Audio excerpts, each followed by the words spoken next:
भागी हुई बहू। नेहा और मयंक एक दूसरे से प्यार करते थे। दोनों के परिवार शादी के खिलाफ थे, तो दोनों ने भागकर शादी करने का फैसला किया और फिर दोनों ने कोर्ट में शादी कर ली। माँ, मैंने नेहा से शादी कर ली है। शादी कर ली है? कहाँ? कैसे? हमने तो देखी नहीं शादी। माँ, हम लोगों ने भागकर शादी की है।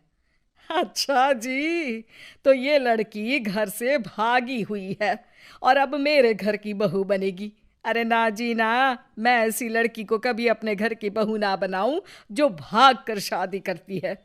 अरे मोहल्ले आस पास सब जगह इज्जत है हमारी।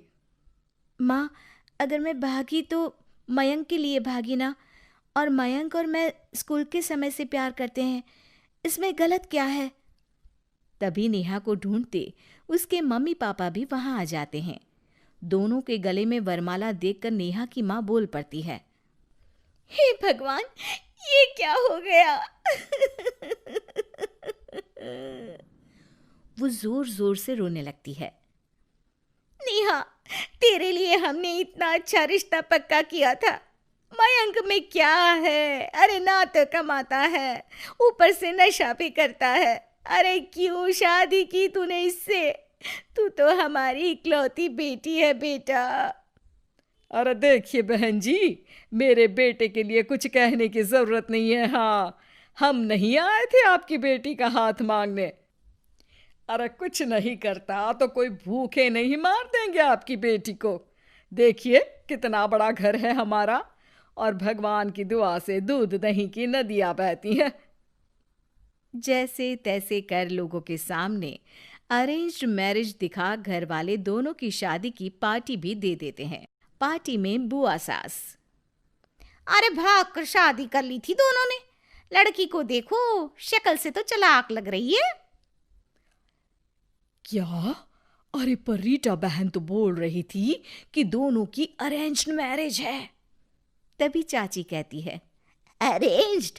अरे रीटा, अरेंज्ड करती तो कैसे इतने बड़े घर की लड़की लाती?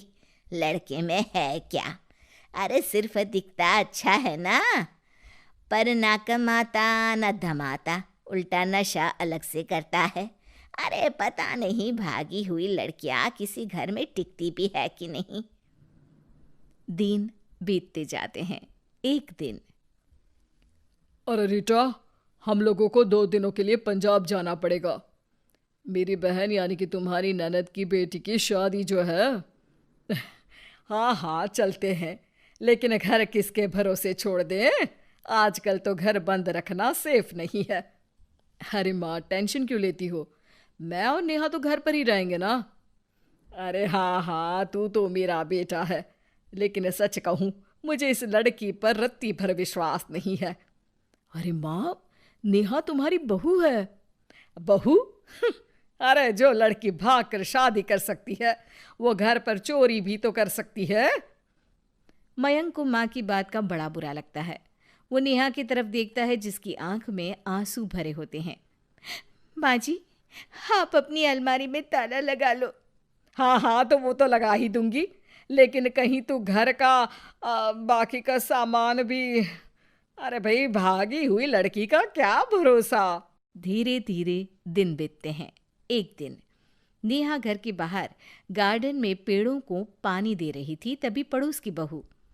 अरे नेहा, कैसी हो? बहुत सुना है तुम्हारे बारे में, लेकिन तुम तो दिखती ही नहीं हो। हाँ, वो बस घर का काम करने में समय ही नहीं मिलता। अच्छा अच्छा, शाम को ना मेरे घर आना, बैठकर गप्पे लड़ाएंगे हम। जी जरूर। तभी उस पड़ोसन की सास आ जाती है।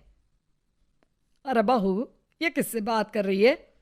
अरे माँ जी, ये ना शर्मा आंटी की बहू नेहा है, जो मयंक भैया की बीवी है।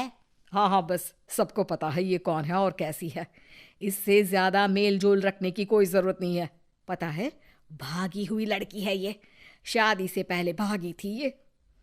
तभी वहां मयंक आ जाता है। क्या हुआ आंटी जी? अब अरे नहीं नहीं, कुछ नहीं मयंक बेटा, कैसे हो? बड़े हैंडसम लग रहे हो। इस टाइम पर भी घर पर? अरे हाँ हाँ, अच्छा मैं भूल गई थी, तुम वैसे कोई काम धाम करते ही नहीं हो ना। अच्छा ठीक है, चलो फिर मिलते हैं। मयंक नेहा के सामने अपनी और उसकी बेइज्जती सुनकर परेशान हो जाता है। कोई बात नहीं, रहने दीजिए, आप परेशान मत हो, सब ठीक हो जाएगा। एक दिन नेहा की माँ उसके घर आती है।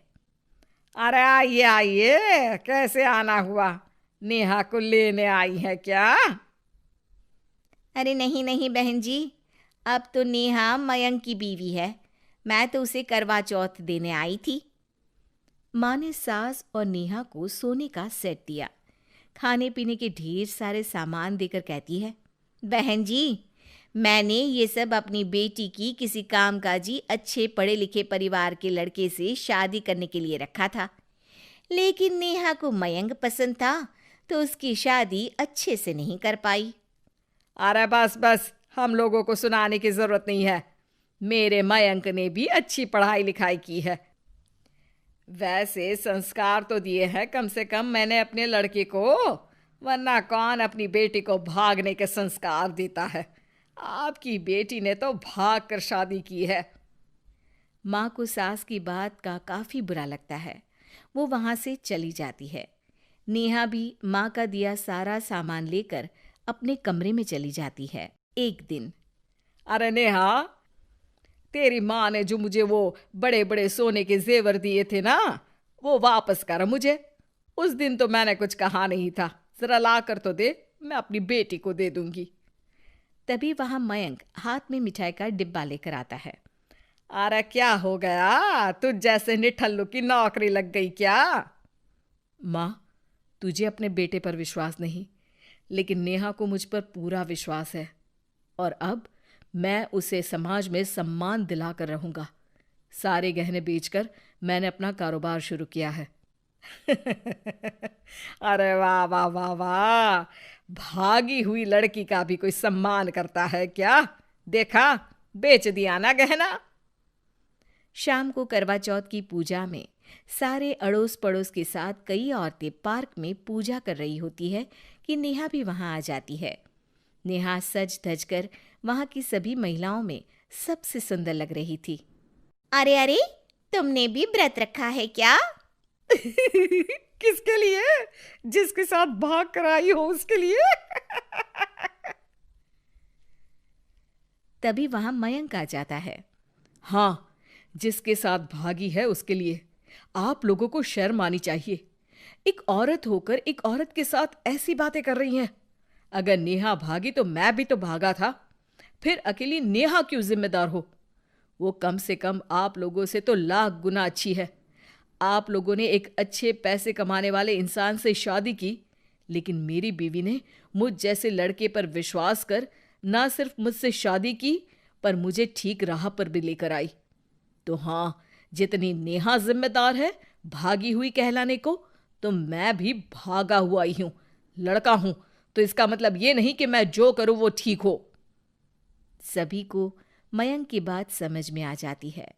वो नेहा को गले लगाकर साथ में पूजा करने लगते हैं।